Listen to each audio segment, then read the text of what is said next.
Salamat pagi. My name is Aaron Quigley, and I am a professor of human-computer interaction in the University of St Andrews in Scotland, which is not where I am today. I'm on sabbatical in the National University of Singapore in the CUTE Centre for the next 6 months, also not where I am today. And one of the things I do in my research is discrete computing, information visualization, and novel forms of interaction. So along with interest in global human-computer interaction. I'm actually at the end of a holiday, which is where I am today, in Malaysia. So it's my last day, and I've been getting some emails from people asking about what's involved in all the different roles that we're advertising for the conferences. What's the difference between the conferences board, and what's the difference between the conferences working group? And I thought, rather than replying, I might just make an email, which maybe lots of people might watch. Being VP for conferences does not involve getting to go to these kind of places. This is a holiday, and I just have a few minutes before I fly back to go to Singapore and then on to New Zealand. Anyway, so I have a day job, my teaching, my admin, my research, my taking sabbaticals to places not like this, but I'm also a volunteer. So I give up my time if I'm in a position to be able to, which is nice, but not everyone can volunteer. So if you can volunteer and you're interested in conferences, I'm what's called the ACM SIGCHI Vice President for Conferences, and we have lots of different Vice Presidents within SIGCHI, and all we are doing as your appointed or elected Vice Presidents or Executive Vice President, whatever it might be, is just trying to do things in your collective best interest. So I always think, what would I want someone who's doing my job to do for me to make what I do as a professor of computer science a little bit better?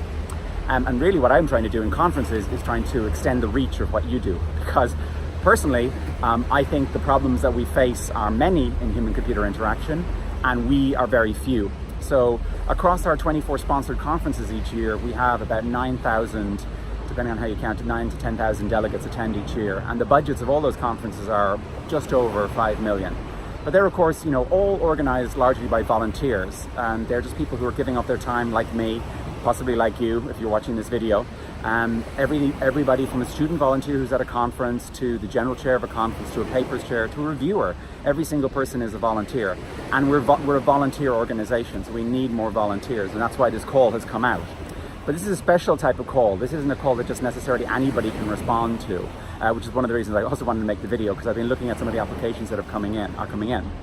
So for example, for the conferences board, the criteria there are really around, have you been involved in the organization at a high level, meaning you know about the papers program, you know about the review system, you've chaired it, you've been subcommittee chair for, let's say, a large body, you've been a general chair for a conference, you know the financial issues associated with a conference, you know the trade-offs that are inherent in actually bringing home a successful conference. So much so that you actually have been appointed or elected onto what's called the steering committee for that conference. And then possibly you have been elected to be the chair of that steering committee for that conference. So at the moment, there's people like Anind Day, who in the past served as the steering committee chair for the UbiComp steering committee. And Anind has done lots of different things, from chairing conferences to being program chair to being one of this year's papers chairs for CHI. So if you've suffered through and survived, I hope, the template wars, Anind did a lot of work along with Shen in Singapore to address the concerns that the community had around that conference and the issues that we were all having with the templates. I also am an author. I also too was dealing with the templates like all of you were over the Christmas period, or my Christmas period, because not all of you celebrate Christmas. I'm here because it's actually Chinese New Year. So to anybody who's from China, I hope you enjoyed your Chinese New Year. Gong Qi Fa Chai, probably a bad pronunciation. So I came here to enjoy Chinese New Year, and it was good fun. But it's a global organization, so we've got different dates, you've got different locations, you've got different constraints, different religious holidays, all kinds of issues that are associated with conferences.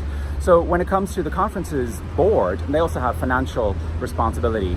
So they have a delegated authority from the SIGCHI Executive Committee on which there are many elected representatives. So if you're a SIGCHI member watching this video, you would have elected, hopefully, you would have voted at least in the last election, and you would have elected the current set of candidates, our 2 executive vice presidents, our chair of finance, our president, our executive VP, all those people. And there's a whole host of other people, along with VP for membership and communications, they were all elected.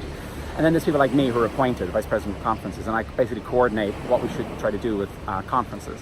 I could go into long detail as to why I got the job, but that would make this a slightly longer video that I'm aiming for, and I can already see I'm rambling and I'm over 5 minutes. I'm going to shut this off within another 2 probably. So conferences board, special types of people, lots of conference experience. These are more senior people who've been in the field longer, who know the ins and outs, basically who can give advice to other people when they're struggling. And then when a proposal comes in for funding, they can make a reasoned and judicious use of your resources, our collective resources, so that we don't accidentally lose a lot of money, or we don't accidentally turn the SIG, the special interest group, into a loss-making effort. Which other conferences have suffered in the past. Conferences lose money, okay? You might attend a conference and you think they all make money. That's not the case. I won't name any names, but you can go on to sigchi.org, and then you can actually go in and find a conference, any series, and you'll see any conference. I ran a conference. I ran Mobile HCI in Canada as general chair back in 2014, and we lost money. And I'm happy to explain why. It's not necessarily a failing of the chairs. It's often a failing of the overall process of oversight and actually maintaining a firm grip on the conference. But it can also be your delegates don't show up, or a volcano goes off. Anyway, I digress. Conferences board people, if you're someone senior in the community and you've done lots of things, those are the kind of people we want to hear from. So please apply if you're those. The organization group is different. This is a working group, and these are people who have lots of interest, volunteers who have special types of skills. So maybe they're people who know about social media, or they're people who know about budgets, or they're people who know about graphic design, or they're people who know about things that cut across all 24 conferences. Now at the moment there's only 3 or 4 people on that operations group, but we're looking to expand it to bring in another 3 or 4 people. But it all depends on the skill sets that we actually find. So if you apply and you don't get picked, don't think there's anything wrong with you. I don't think that there's a failing in you. It's just potentially, it's a mismatch of what we need and what you actually can basically offer this particular time. And it's not a recipe. It's not like a job specification where I can say, this is the specific skill I need, or we need. We basically look at the candidates who come in, and basically then we'll be interviewing certain people and then saying, okay, if you want to join up, this is what's involved. A lot of this role is very unglamorous. I mean, I could go through the 47 things I do as VP for conferences and tell you it involves sometimes editing a website, sometimes checking a budget, sometimes trying to explain to a general chair that actually they want to do something a particular way, and if they do it, it will create an unsustainable precedent for the conference series, and then in the years ahead, the conference delegates who go to that conference series won't be very happy, because they'll have set an expectation that just can't be met in the years to come. And sometimes it's explained to a steering committee chair that actually, unfortunately, the rules have changed within the ACM, because all of us are SIG, special interest groups within the ACM. We all reside underneath the Association of Computing Machinery, and they have a whole set of policies and procedures around publications, around harassment, around the rights of the author, the responsibilities of the author. Go on the acm.org website and understand that under that is one special interest group on human-computer interaction, the special interest group called SIGCHI. So you probably know, maybe you've heard of CHI, CHI, but remember we do 23 other sponsored conferences. So maybe things like IUI or HRI or VRST or Group or Mobile HCI or Rexis or UbiComp or UMAP or Collective Intelligence, possibly smaller, newer conferences like Spatial User Interfaces, older, more established conferences like International Conference on Multimodal Interaction, ICMI, all of these. VP for Conferences should be able to name them all eventually. So again, if you're interested in conferences and you're interested in the organizational side of things, more around logistical support across those conference series, which aren't operational things, but are just looking more organizational things, then please apply, put down what you're interested in joining up to the operations. Excuse me, I'm doing this out on a beach in the middle of nowhere. I don't actually have any notes in front of me. I'm just ad-libbing. This is me talking. Also, if we do work together, this is what it's like. Lots of me talking. So you need to figure out how to tell me to shut up, politely. So yeah. The working group, So the working group does work, okay? It's very well named. I named it very specifically. It's just work. Some people on it making banners, some people basically updating the calendar, some people looking at the incorporation proposals that are coming in and help navigate through those and actually giving feedback to the authors of those to say, look, this is wrong. There's one right now that we're actually going through where the budget just doesn't add up. Like the number that's on Form A does not add Form B, and then we were going back to the authors, the proposers to say, look, have you thought this through? Like, is this all figured out, or have you actually made some massive mistake, and then when they run the conference, you're going to lose a huge amount of money? Because in cooperation conferences, we're not financially responsible for. We're intellectually responsible for, in terms of we see an alignment to the Special Interest Group on Computer-Human Interaction with respect to that conference, like AVI or Interact, but the sponsor conferences, we're financially responsible. So we have kind of financial oversight, which is one of the things the VP for conferences do. So I'll wrap this up now. So have a look at the link down there, or possibly over there, or maybe up there, or over there, or go on sigchi.org and look for the open call, which shuts in about 10 days from this video, and I'm recording this now on Saturday the 9th of February.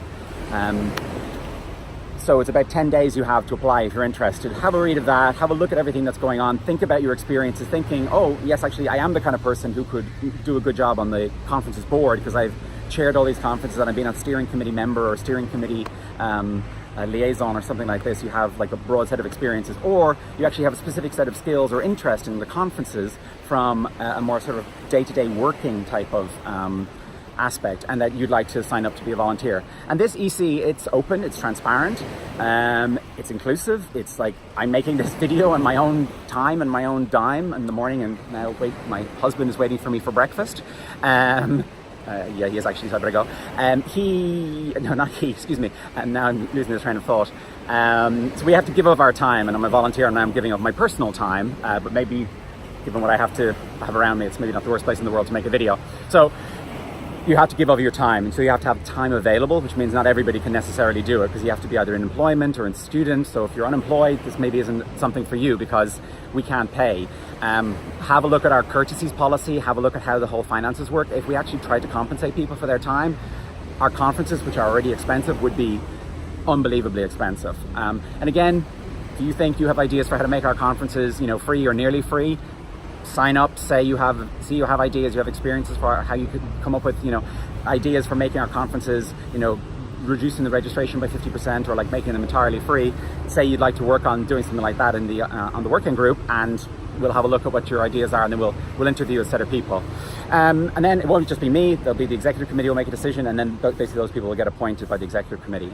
We'll try to write back to everybody. It might be very short replies if there's lots and lots of people who apply, but it's work, and it's unpaid work, and you're being a volunteer, and you're doing it because you think, I can help magnify the reach of the community much, much further, and I can put in a little bit of energy and time, and I can make the reach much, much further, much bigger than it actually currently is. That paper, that proceedings, that conference, that demo, I can do something, and that those authors, the impact from that work will be 10, 100,000 times bigger, or at least as big as it should be already, because we don't want the templates or PCS or the website or anything else kind of getting in the way of the message, which is, our collective work that we all do and we all strive, be you a practitioner, be you a researcher, be you a student, whatever it actually is.